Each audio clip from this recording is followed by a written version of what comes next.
안녕하십니까? 최지영 목사입니다. 말씀의 소통 성경 공부인데요. 오늘 설교할 본문의 내용과 그 메시지를 먼저 살펴보는 것입니다. 오늘 본문의 사건은 감람산 강화입니다. 감람산, 즉 예루살렘 성전 근처의 올리브산에서 예수님께서 강조해서 말씀하신 것입니다. 그리고 이 감람산 강화는 예수님께서 십자가에 죽으시는 마지막 일주일 동안에 일어난 일입니다. 그래서 예수님의 마지막 일주일을 간략히 필요한 부분만 정리하면 토요일, 유대인의 달력으로는 안식일에 예수님께서 베다니에 도착을 하시죠. 일요일, 즉 안식 후 첫날, 저희로 따지면 주일날이죠.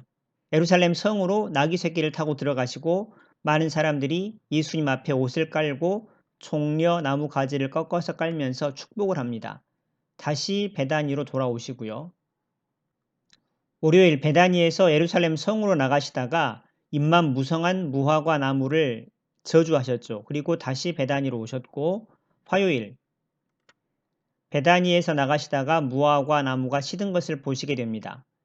예루살렘 성으로 가셔서 성전에 들어가시는데 거기서 가이사에게 세금을 바쳐야 하느냐 말아야 하느냐로 논쟁이 있었고요. 형수와 결혼한 6명의 시동생들은 부활 때 누구의 부인이 되느냐, 이런 논쟁 뒤에, 이게 바로 부활 논쟁입니다.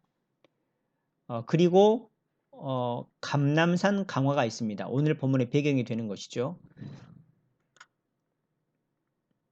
그리고 수요일에 가룟 유다가 예수님을 팔아넘기고요. 은삼십에 팔아넘깁니다. 목요일에 제자들과 식사를 하셨고 제자들의 발을 씻기셨고, 금요일에 새벽에 기도하시다가 잡히셔서 신문 받으시고 십자가에 못 박혀 돌아가셨다가 주일 새벽에 다시 살아나셨습니다. 자, 오늘 이 감람산 강화는 지금 화요일 날 있었던 일인데요. 그 배경은 이렇습니다. 이제 논쟁 뒤에 제자들이 성전을 나오면서 성전이 정말 아름답다고 이야기를 하니까 예수님께서 그 말씀을 들으시고 마태복음 24장 2절에 너희가 이 모든 것을 보지 못하느냐? 내가 진실로 너희에게 이르노니 돌 하나도 돌 위에 남지 않고 다 무너뜨려지리라 라고 말씀하세요. 그렇게 말씀하시고 이제 감람산으로 옮겨가셨는데, 그 감람산에 갔을 때 제자들이 묻습니다. 그런 일이 언제 있겠습니까? 종말에 무슨 일이 있겠습니까? 그것이 이제 그렇게 예수님께서 제자들이 물었고, 그것에 대한 답이 사실 오늘 본문의 내용인 것이죠. 풀어쓴 성경 본문인데요. 성경을 어려워하셔서 성경 동화들을 몇 권 찾아서 내용을 편집한 것입니다. 주로 다이제스트 성경이라는 책에서 나왔습니다. 읽겠습니다. 예수께서 성전을 떠나실 때 제자들이 성전 건물을 가리켰습니다. 그러자 예수님께서 말씀하셨습니다. 이 모든 것이 보이느냐? 진실로 너희에게 말하지만 여기 돌 하나도 돌 위에 포개져 있지 못하고 다 무너져 버릴 것이다. 예수께서 올리브산에 올라가 앉아 계실 때 제자들이 예수께 와서 물었습니다. 말씀해 주십시오. 그 일이 언제 일어나겠습니까? 주님이 오시고 세상이 끝날 때 어떤 징조가 나타나겠습니까? 예수님께서 대답하셨습니다. 유혹당하지 않도록 조심하여라. 많은 사람이 나의 이름으로 와서 내가 그리스도다 하며 많은 사람들을 유혹할 것이다. 그리고 전쟁에 관한 소식이나 소문이 들려올 것이다. 그러나 놀라지 않도록 하여라. 그런 일이 반드시 일어나겠지만 아직은 끝이 아니다. 민족이 민족에 맞서 일어나고 나라가 나라에 맞서 일어날 것이며 곳곳에 기근이 들고 지진이 일어날 것이다. 이 모든 일은 다만 끝의 시작일 따름이다.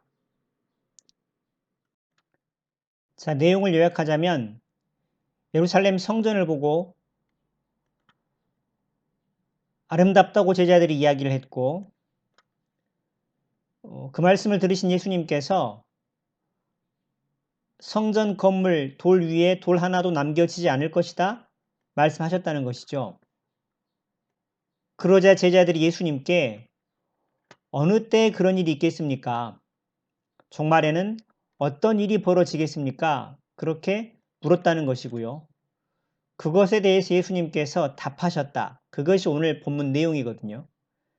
정리하자면 제자들이 예수님께 종말에 대해서 물었고 예수님께서 그것에 대해서 답하셨으니까 오늘 본문의 핵심어는 즉 말하시는 주제는 결국 종말이 되겠습니다. 종말 때에 일어날 일들. 그렇다면 종말이 무엇입니까? 종말의 때가 언제입니까? 세상이 끝나는 때를 말합니까? 말뜻으로만 보자면 그럴 수도 있는데 성경에서는 그런 의미로 쓰지 않습니다. 사도행전 2장 17절에 보시면 말세에 내가 내 영을 모든 육체에 부어주리니 라고 기록하고 있는데 이 말씀은 오순절에 마가 다락방에 모인 120명의 성도들이 기도하다가 성령의 충만함을 받고 방언을 하니까 그것을 이상히 여겼던 유대인들에게 베드로가 한 설교입니다. 이런 일이 벌어진 이유, 의미를 설명하는 것인데 베드로는 말세, 즉 종말의 때에 그때는 어떤 일이 벌어지느냐? 내 영을 모든 육체에 부어준다고 말씀하시죠. 즉 내 영, 하나님의 영, 곧 성령을 사람들에게 부어준다는 것입니다. 성령이 각 사람에게 임하면 그것이 곧 무슨 때입니까? 종말의 때다. 종말의 때라는 증거다라고 하는 것이죠. 한 가지 기억하셔야 할 것은 예수님 부활 승천 전과 후에 성령의 역사가 다릅니다. 구체적으로 예수님 부활 승천 전에는 구약에서는 일시적으로 한시적으로 필요할 때만 성령께서 사람에게 머무십니다. 그러나 예수님의 부활과 승천 후 예수님께서 보혜사를 보내시겠다고 약속하신 대로 구약과는 다르게 각 사람에게 임하셔서 그 안에서 내주하십니다. 이것이 오순절 전후의 성령의 사역의 가장 큰 차이점입니다. 결국 내용을 정리하자면 베드로는 성령께서 각 사람에게 오신 이 사건을 말세에 일어날 일이라고 설명합니다. 바꿔 말하면 성령께서 각 사람에게 오시는 때가 말세다. 그때가 바로 말세라는 증거다. 이렇게 말씀하시는 것이고 그리고 그때가 구체적으로 어느 때냐면 오순절 때를 말하는 것이죠. 종말, 즉 말세의 시작은 성령 강림 오순절부터 시작되었고 종말의 끝, 즉 말세의 끝은 예수님 재림 때까지입니다. 그리고 그 기간 전부가 종말 말세의 기간이라는 것입니다. 그래서 2020년 지금 이 기간도 말세의 기간인 것이죠. 종말의 기간입니다. 예수님 오시기 전까지는 그러니까 오순절 성령 강림부터 2000년 전이죠. 2000년 전에 성령 강림부터 예수님 오시는 모든 기간이 종말의 기간, 말세의 기간이다라고 하는 것입니다.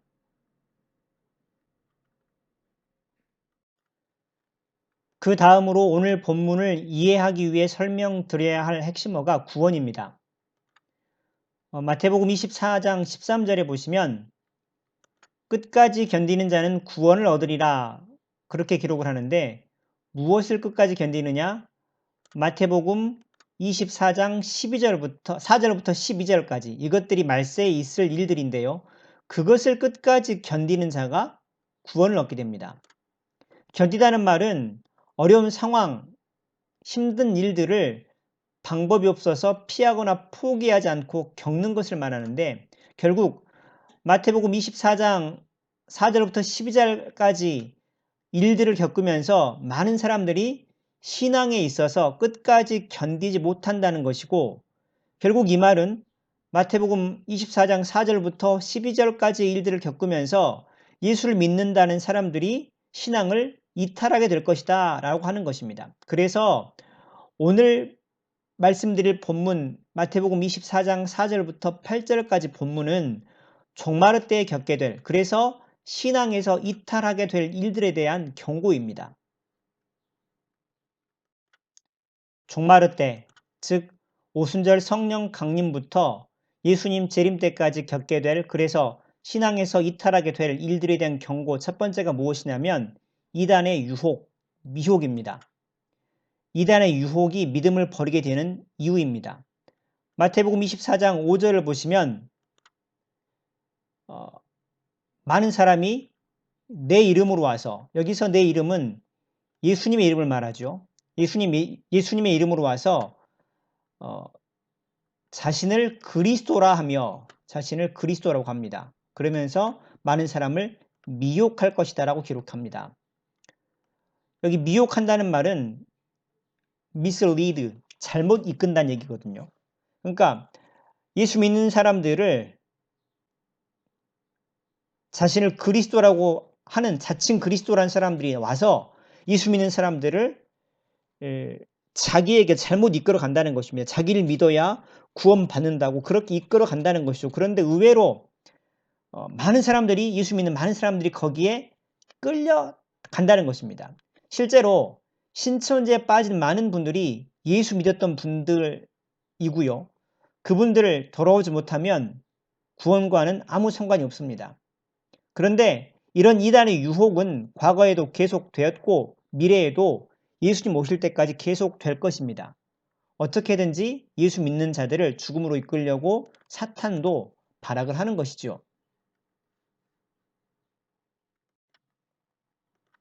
종말의 때, 즉 오순절의 성령 강림부터 예수님 재림 때까지 겪게 될, 그래서 신앙에서 이탈하게 될 일들에 대한 경고 두 번째가 무엇이냐면 목숨이 위협받는 일들입니다. 그 일 때문에 신앙을 잃게 될 것이다. 버리게 될 것이라는 것이죠.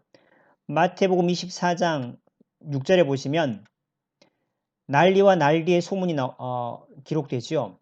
여기 난리와 난리의 소문 무슨 얘기냐면 이것은 바로 wars and rumors of wars입니다. 결국 전쟁과 전쟁의 흉한 소문들인데 전쟁이 일어났네. 전쟁에 삭살을 했네. 생체 실험을 했네. 무기를 어떤 생화학 무기를 썼네. 이런 어처구니 없는 일들 더 있습니다. 그런데 말을 못 옮기는 것이죠. 이런 일들 때문에 그 결과로 신앙을 포기하게 될 것입니다. 하나님이 어디 있느냐? 예수 믿어도 다 죽더라. 내 목숨이 더 중하지 예수가 더 중하냐? 이런 일들이 벌어질 것이라는 것입니다. 정말 말씀입니다. 늘 깨어서 기도하지 못하시면 넘어지고 예수님과 상관없는 분들 되십니다. 예배하고 기도하라고 자꾸 권면하는 이유가 여기에 있습니다. 짧은 인간의 생명이 중요하다면 영원한 생명은 더 말할 것도 없다는 사실을 잘 기억하셔야 될 줄로 믿습니다.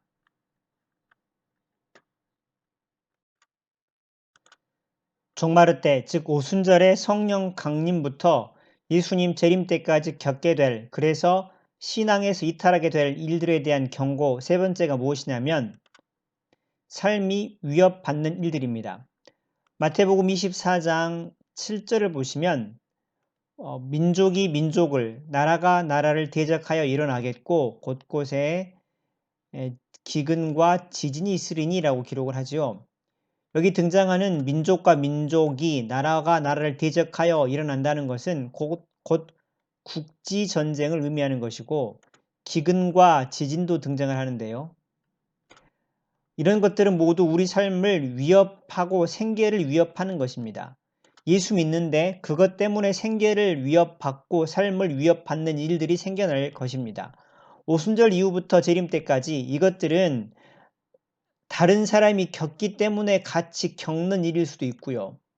또 예수 믿는 것이 이유가 되어서 나만 겪는 것일 수도 있습니다. 어찌되었든 그런 일들이 벌어질 것입니다. 그런 일들 가운데서 신앙을 포기할 분들이 많이 생겨나게 될 것입니다. 그래서 깨어서 기도하셔야 할 때입니다. 자신을 위해서, 가족을 위해서 시험에 들지 않게 깨어있어 기도하라. 기도하셔야 됩니다. 그것이 예수님께서 이 땅에서 사셨던 방법이고 종말의 때를 살아가는 저희에게 예수님께서 추천하시는 방법입니다.